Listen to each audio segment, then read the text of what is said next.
Assalamualaikum warahmatullahi wabarakatuh. Baiklah, pada pertemuan kali ini saya akan membahas tentang eksipien sediaan padat.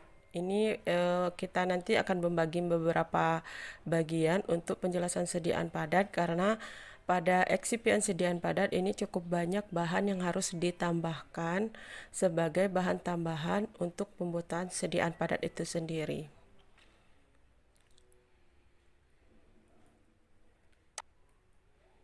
Pengertian yaitu eksipien itu adalah bahan-bahan yang ditambahkan ke dalam sediaan dengan tujuan untuk mencapai keadaan yang optimal dari sediaan tersebut. Jadi, eksipien ini merupakan bahan tambahan yang biasanya kita tambahkan pada sediaan farmasi sesuai dengan kondisi yang kita harapkan nantinya. Misalnya, kita ingin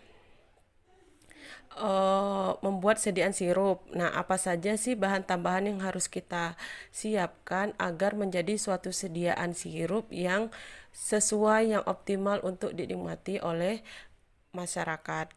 Kemudian bahan tambahan ini merupakan bagian terpenting yang digunakan apabila sediaannya akan disimpan dalam waktu lama. Jadi dia juga selain bertujuan untuk mencapai keadaan yang optimal, dia juga bertujuan untuk memenuhi kualitas, keamanan, dan efikasi dari sediaan farmasi itu sendiri. Jadi eksipien ini menjadi bagian terpenting yang harus ditambahkan dalam suatu sediaan farmasi. Apa itu syarat-syaratnya? Yang pertama, dia inert, yaitu tidak bereaksi dengan zat apapun yang ada di dalam sediaan sehingga tidak mempengaruhi dosis atau efek dari sediaan yang kita buat. Kemudian dia tidak beracun. Setelah itu tidak mempengaruhi identifikasi zat aktif. Maksudnya ketika kita ingin membuat contohnya ya, kita ingin membuat parastamol 500 mg. Nah, ketika orang ingin mengidentifikasi atau Balai POM ingin mengidentifikasi sediaan itu benar tidak sih parastamolnya 500 mg. Nah, zat aktif yang di dalam zat tambahan yang di dalamnya itu tidak mempengaruhi untuk identifikasi kadar tersebut. Kemudian dia tidak juga mempengaruhi khasiat dari zat aktif dan kompatibel, artinya dapat tercampurkan dengan zat apapun yang di dalam obat. Jadi faktor apa saja yang kita pertimbangkan dalam menentukan eksipien? Itu yang pertama sifat fisika kimia, yaitu mulai dari kelarutan, kemudian reaksi-reaksi kimianya. Nah, itu harus dipertimbangkan. Jadi contohnya ini adalah kestabilan fisika, higroskopis, stabil secara kimia, ketercampuran dengan obat, dan bahan-bahan lainnya. Kemudian faktor yang dipertimbangkan juga itu adalah rute pemberian. Misalnya kita ingin rute pemberiannya itu adalah injeksi. Berarti zat-zat yang harus kita tambahkan itu merupakan zat-zat yang steril. Kemudian ini contohnya rute pemberian yaitu ada oral, ada bukal, ada sublingual, ada vaginal. Kemudian karakteristik pelepasan juga harus kita menjadi pertimbangan bagi kita. Kenapa? Karena untuk zat yang lepas segera, lepas lambat itu bahan tambahannya itu berbeda. Jadi hal-hal yang karakteristik pelepasan obat itu harus kita perhatikan. Misalnya kita mengkonsumsi obat parastamol. Kemudian kita juga mengkonsumsi obat yang lepas lambat seperti contohnya Vitalong C yang efeknya lama gitu, pemberian obatnya cukup 1 kali saja katanya kan. Nah, bisa memberikan efek yang lama. Nah, itu kan perbedaan zat tambahan yang di dalamnya itu kan berbeda karena dia memiliki karakteristik pelepasan yang berbeda jenisnya. Kemudian yang harus dipertimbangkan lagi itu adalah dosis obat, dosis rendah atau dosis tinggi, kemudian pembuatannya, metode pembuatan di industri, mau kempal langsung kah, granulasi basah kah, granulasi kering. Ini saya contohkan untuk sediaan padat ya, dan kalau sediaan cair nanti lain lagi jenisnya. Kemudian apa sih? Nah, karena kita membahas sediaan tablet, apa sih bahan tambahan yang kita butuhkan untuk pembuatan sediaan tablet? Itu adalah ada pengisi, pengikat, penghancur, pelincir, anti lengket, pelicin, pembasah, pewarna, peningkat rasa, pemanis, dan penutup rasa.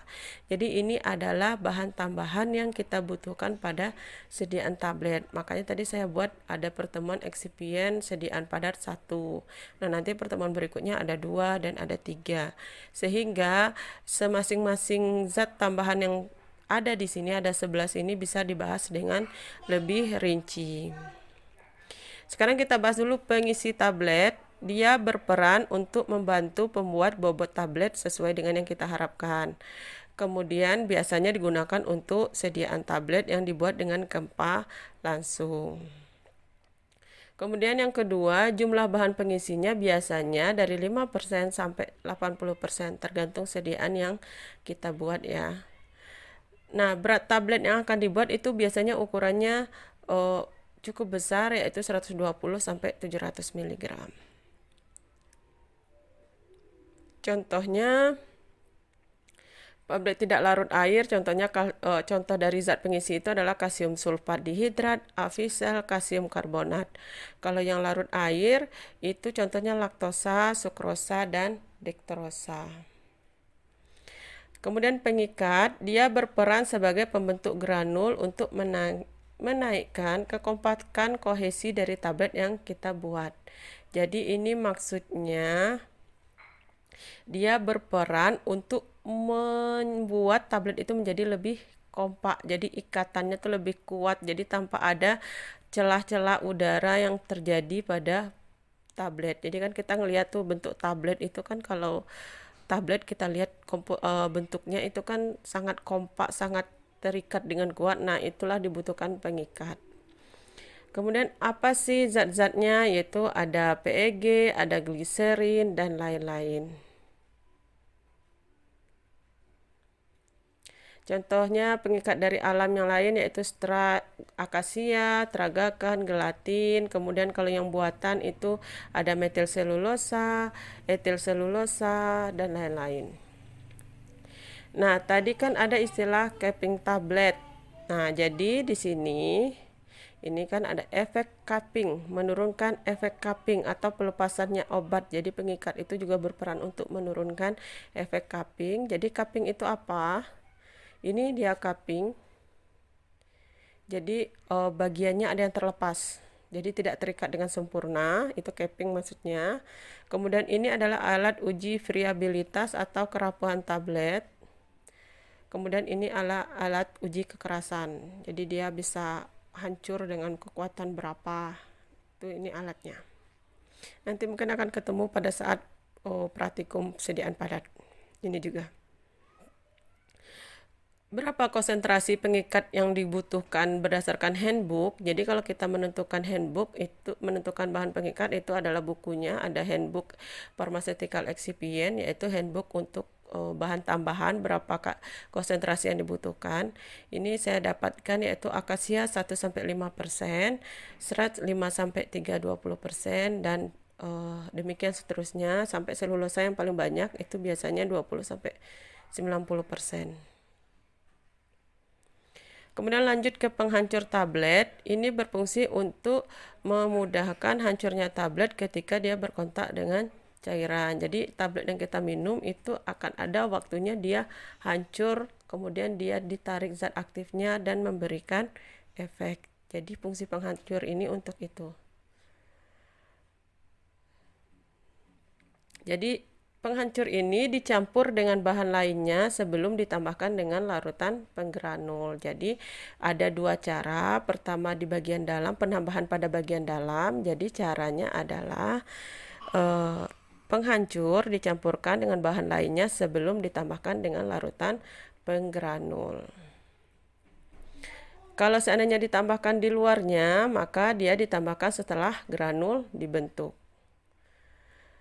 Jadi dia kerjanya yaitu mengembang, adanya aksi kapiler, kemudian terjadinya peregangan dan akhirnya hancur. Contoh sediaannya itu adalah CMC, alginat, sodium, serat gikolat, dan lain-lain. Dan ini konsentrasinya sesuai dengan handbook yang tadi. Nanti handbooknya saya lampirkan di materi. Bagaimana cara kerjanya? Yang pertama, swelling itu adanya air, dia akan mengembang. Yang kedua dengan cara disformasi, yaitu dengan adanya air, tablet kembali ke bentuk semula. Wicking, yaitu air masuk ke pori-pori, kemudian yang terbentuk selama proses pembuatan tablet. Revulsion atau peregangan, air masuk melalui pori sehingga menetralisir muatan listrik, sehingga terjadi tolak-menolak dan tablet menjadi hancur. Oke, baiklah, demikianlah penjelasan saya tentang materi hari ini. Jika ada pertanyaan silahkan ajukan pertanyaan. Saya akhiri. Assalamualaikum warahmatullahi wabarakatuh.